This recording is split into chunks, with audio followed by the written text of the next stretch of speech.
चलें, आज मुल्तान ने भी अपना पहला मैच जीत लिया और पीएसएल का जो टेबल है वो बड़ा इंटरेस्टिंग हो गया और अब सारी टीम्स जो है वो रेस में आ गई हैं फॉर द प्लेऑफ्स। टीम की पीएसएल के टेबल की तो हम बाद में बात करेंगे। आज थोड़ी सी मैं आपको बात बताऊं, मैं आपसे अक्सर अपनी पुरानी वीडियो में भी ये बात कर रहा था कि रिजवान को ये चाहिए कि अपना जो ओपनिंग पेयर है मुल्तान सुल्तान ने अगर विनिंग टाइम पे वापस आना है तो रिजवान को अपना ओपनिंग पेयर जो है वो चेंज करना पड़ेगा और आज वही हुआ। शेख अफ्रीदी ने रेस्ट दिया और यासिर शाह ने सॉरी यासिर खान ने आके अच्छी बैटिंग की। और ये बात याद रखिएगा, लाहौर का जो बॉलिंग अटैक है one of the best in PSL history. अभी भी पीएसएल में जो यानी जो मंजे हुए बॉलर्स हैं वो सिर्फ लाहौर के पास ही हैं इस टाइम पर। तो लाहौर के खिलाफ 200 प्लस करना it's not a very easy ask. अब ये है कि मुल्तान का मोमेंटम आ गया। आपने ये करना है कि अपनी ओपनिंग को मैं अभी भी रिकमेंड ये करूँगा कि रिजवान को चाहिए नंबर 3 पर आए और उस्मान खान को ऊपर भेजें। कोशिश करें कि एक अच्छा कॉम्बिनेशन बनाएं। अगर ऊपर से जल्दी कोई आउट होता है तो रिजवान नीचे आके चीज़ों को स्टेबलाइज करके लंबी इनिंग खेल सकते हैं और ये चीज़ जो है इनके लिए बेहतर है अगर ये कर लेंगे। तो दूसरा ये कि इनका बॉलिंग अटैक अच्छा, सामा मीर भी है, डेविड विली का एक्सपीरियंस है। तो ऑल एंड ऑल ये टीम बेहतर है अभी और अब कोशिश ये करिए चाहिए इनको कि इसी मोमेंटम को लेकर आगे चलें ताकि ये प्लेऑफ्स के अंदर अपनी जगह बना सकें। दूसरी तरफ हम लोग बात करेंगे आईपीएल की, उसको भी पॉइंट टेबल में नजर डालेंगे। लेकिन आईपीएल का जो मैच हुआ उसने एक चीज़ बड़ी क्लियर कर दी है कि क्रिकेट के जो डायनामिक्स हैं वो सेम है, क्रिकेट के रूल सेम है। यानी लोग आप कहते हैं कि क्रिकेट बड़ा मॉडर्न हो गया, इसमें इसकी जगह नहीं बनती, उसकी जगह नहीं बनती। तो मुझे आप एक बात बताएं आज कि क्रिकेट की जब आप बात करते हैं तो अगर मैं आपसे पूछता हूँ तो who are the one of the greatest player, हम लोग बात करते हैं कि जो ग्रेटेस्ट प्लेयर्स कौन से हैं इन क्रिकेट हिस्ट्री, तो आप जो रूट का नाम क्यों लेते हैं, आप लेस्टर कुक का नाम क्यों लेंगे, बाबर आजम का, विराट कोहली का, केन विलियमसन का नाम क्यों लेंगे, आप फिर समीर करारी की बॉलिंग, सचिन, उसके अलावा इंजमाम, यूनस, यूसुफ, इसके अलावा आप वीवीएस लक्ष्मण, राहुल द्रविड़, इन लोगों के नाम क्यों लेते हैं, लारा भी हो गया इनमें, क्यों? बिकॉज ये क्लासी प्लेयर्स थे। इनमें से मुझे बता दें एक भी स्लोगर हो? कोई स्लोगन नहीं है। तो आप याद रखिएगा स्लोगर्स का टाइम बड़ा कम होता है क्रिकेट के अंदर। अब मैं आपको एग्जांपल देता हूँ लिविंगस्टन की। बेसिकली मुझे याद आ रहा है जब लिविंगस्टन पाकिस्तान गया था, पाकिस्तान जब इंग्लैंड गया था, जब ये कह लें कि नई इनको कैप्टनसी जो चेंज हुई थी, ये जब टाइम शुरू हुआ था, सरफराज का टाइम खत्म हुआ था, तो लिविंगस्टन ने बेसिकली बड़ी अच्छी इनिंग्स खेली थी और ये आउट नहीं हो रहा था इनसे। फिर सेम लिविंगस्टन जो है वो जब पाकिस्तान आया, इंग्लैंड पाकिस्तान आया, तो फिर लिविंगस्टन ने पाकिस्तान को काफ़ी अच्छा स्कोर किया पाकिस्तान के खिलाफ। तो मुझे लगता है यार ये बंदा आउट कैसे होगा। और अब आप देखें इसके क्या हालात हो रहे हैं। रीज़न क्या है? Is a slogger. देखिए हमेशा जो स्ट्रोक प्लेयर है, जो टाइम लेकर स्कोर करता है, जिसके विराट कोहली, बाबर आजम हो गए, केन विलियमसन, जो रूट, यही प्लेयर्स चलते हैं आगे।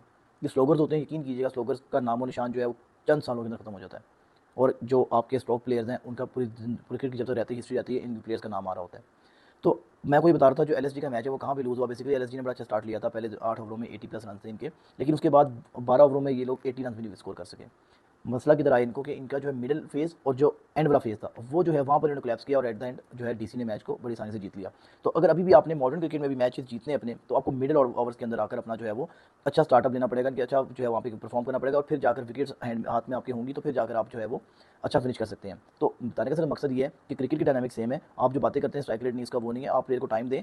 प्लेयर जो है ऐसा होना चाहिए कि जो स्टार्ट में जो मुश्किल फेज है, बाबर आजम की आप अगर कराची के खिलाफ इनिंग्स देखें तो एक टाइम पे बाबर आजम की 16 गेंदों पे 8 और 20 गेंदों पे 10 स्कोर थी और एंड पे उन्होंने एक अच्छी जगह पे फिनिश कर रहे थे। और ठीक है वो एक बॉल थोड़ी सी नीचे रह गई और वो एलडब्ल्यू हो गए, लेकिन वो प्लेयर जो था वो अपने आप को अपना साइकिल मेंटेन कर रहा था आगे जाकर। तो इसी तरह से होता है कि अगर आप देखें तो जो प्लेयर्स कह लेंगे आते ही स्लॉगिंग करते हैं वो हर पिच पे कामयाब नहीं हो सकते, बिकॉज हर पिच स्लॉगिंग के लिए नहीं बनी होती।